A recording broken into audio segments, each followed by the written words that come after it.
No habla 100% español, Sí hablo ¿no? 100% español. No habla nada. Hola. Hola, bienvenidos a nuestro canal. Vamos a hablar de su experiencia de estar en una relación con una barrera de idioma. Hablamos español, pero yo no soy latina, aprendí español como mi segundo idioma y soy de los Estados Unidos. Es diferente porque puede hablar, pero no piensa como una latina, no Ujú. actúa como una latina. Puedo aprender el inglés, hablarlo, pero soy 100% latino. Pienso como latino, hago las cosas como latino. Cuando tuvimos nuestros primeros conflictos, que él estaba pensando con su cerebro latino Ujú. y yo con mi cerebro norteamericano, así Exacto. que eso causa mucho conflicto. Todos los días, cada vez que interactuamos, cada vez que hablamos, cada vez es algo del día a día. Ahí aprendes, ¿no? Aprendes a entender la mentalidad, cómo piensan. Vamos a tocar unos puntos que nos han ayudado a nosotros en la barrera de idiomas en nuestra relación. La paciencia es algo fundamental en este tipo de relación y en este tipo de comunicación porque se trata del entendimiento que puedes tener. Sin paciencia no vas a poder entender a la otra persona para que después no haya malos entendidos. Pero sí, es fundamental la paciencia. Si un caso no entiendes algo, es mejor preguntar. Ujú. Si no sabes exactamente a qué se refiere, si no sabes exactamente a dónde quiere llegar, es mejor escuchar y después preguntar. ¿Por qué? ¿Cómo? ¿Dónde? Son todas las preguntas que puedes hacer para que después no digas, ah, no, pero tú no me dijiste eso.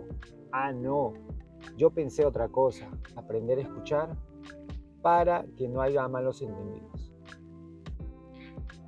Hay días donde, por ejemplo, como ella dice, se siente muy agotada y me deja un mensaje, por ejemplo, de voz en español, pero ahí se nota, ¿no?, que está demasiado agotada por la forma de cómo se expresa y cómo coordina lo que dicen en el idioma mío, y te das Ujú. cuenta y entender, ¿no? Simplemente que ya llega a un punto donde su forma de pensar en español ya Se está agotó. al límite. Ujú.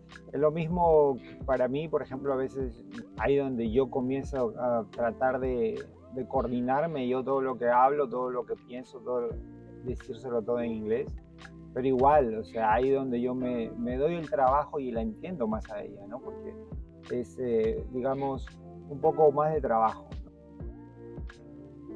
Bueno, sí tienes que ser curioso en muchos aspectos de que si no es tu idioma, tienes que tratar de aprenderlo, pero Ujú. tienes que saber y tienes que tratar de ser curioso en las palabras, más que todo, ¿no?, que usa o lo que quiere decir, porque el idioma español con el inglés no es lo mismo.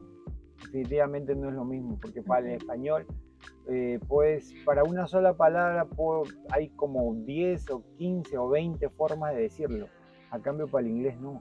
Para el inglés solamente hay una sola persona, una sola palabra, Dependiendo, ¿no? pero sí, Sí, ustedes normalmente, son o más sea, expresivos. exacto.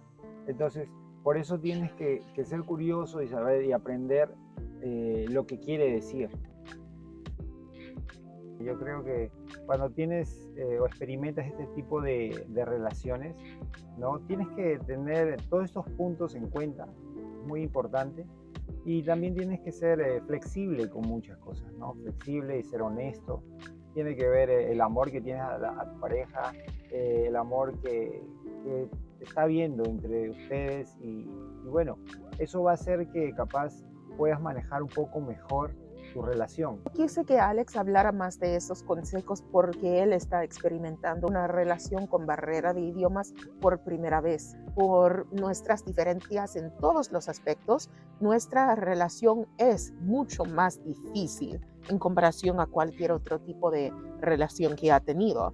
Y el hecho de que a pesar de que tengamos todos estos conflictos y diferencias, él está aquí, me hace sentir y me asegura de que sí, me ama. Ok, sí, te amo.